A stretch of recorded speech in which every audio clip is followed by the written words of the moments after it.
We were in Tuscany a few days ago, and we were actually driving from Volterra up to Florence, and I decided to go a little bit off the beaten path. We had a wine tasting experience a couple of days before in Volterra, and one of the wines was a Chianti Classico wine.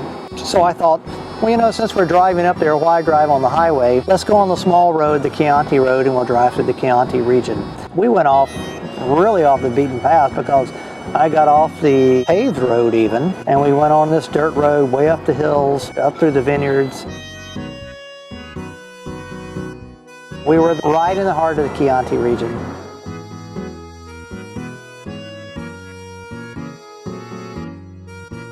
And then went on our way on to Florence.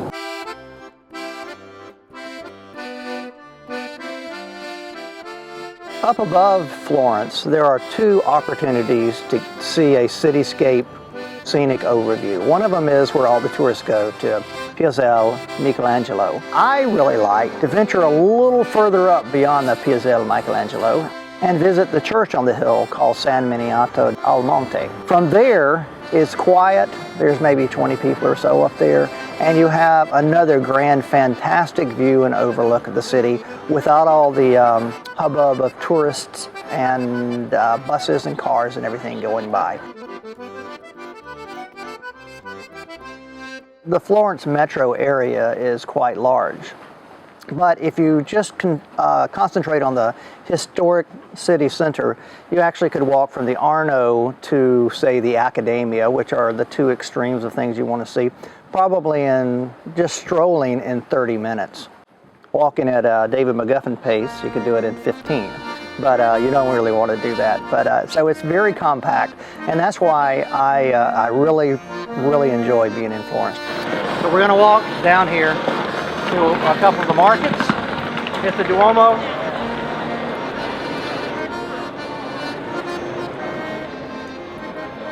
Well, let's go take a look around the leather market here at San Lorenzo. It's a great place to go and get goods like some leather goods, coats, belts, shoes, purses. And make sure you barter here because prices are soft and you could talk them down to a certain extent. That's for every year. Oh yeah. Well, it looks nice. He does a good job of showing us off. Let's see how you do it. Yeah, looks nice. Okay. I think I'll go for the casual design. Can I take your size?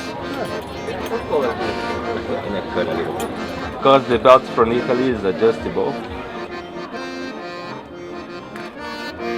Now he says a personal belt. There you go. Give it for yours back. Great, thank you so much. Enjoyed it, thank you. Right. Hey, I got a great belt from Florence. My goodness, no dickering at all.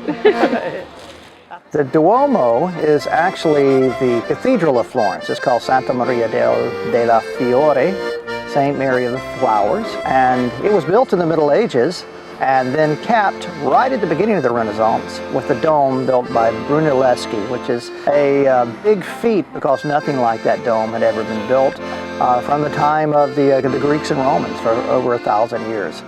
It's possible to climb to the dome and bell tower, but they're all stepped, and there's at least 416 to the tower and more to the top of the dome. So if you get energetic and want to view, just say you already had it yesterday from the Piazzale Michelangelo, right? On the agenda of every tourist in Florence is to have an opportunity to take a look at Michelangelo's grand statue of David. We use a local guide that I've discovered, 15 years ago or so, and her name is Paula, and she puts a wonderful perspective, a wonderful personal perspective on the art that we see. Our visit will concentrate on David, on Michelangelo's work, and what I would like to do with you is trying to understand why Michelangelo is Michelangelo and why David has always been top #1 statue of the world. Let's go and have a look at the first one. He's making such a stupid mistake. in making the hand and face bigger than they should? Is it by chance that exactly these two opposite parts are bigger? Or does he want to emphasize that with his hand he can kill the giant and with the other face he's doubting to kill the giant?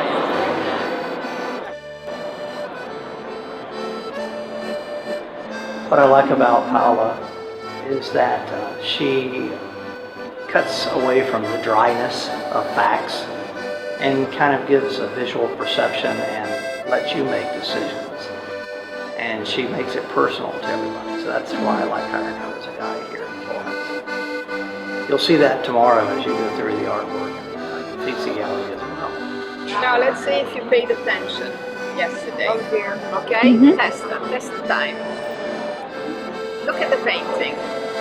I want you to tell me, is it done before or after, David? Oh, after because they're twisted. Bravissimi. Very clear. Okay? After David. When we look at this, It's not just a dry commentary. It's more of, here's maybe what the artist was thinking. Or what do you think? What do you see in the statues? What are you getting from that? What do you think the artist was thinking? And so it's a more personable and a more introspective view of the artwork. Spending the night in Florence really makes a big difference to your experience. There are a lot of tour groups that come in for the day and leave. If you stay the night and you have a leisurely dinner somewhere and then you come back, say at 8:30, 9 o'clock, 10 o'clock, walking down the streets of Florence, it's a totally different city. The streets are lit up, there's very few people out there. If there are, it's the locals. The shops are still open, and it's a different way to see and explore Florence.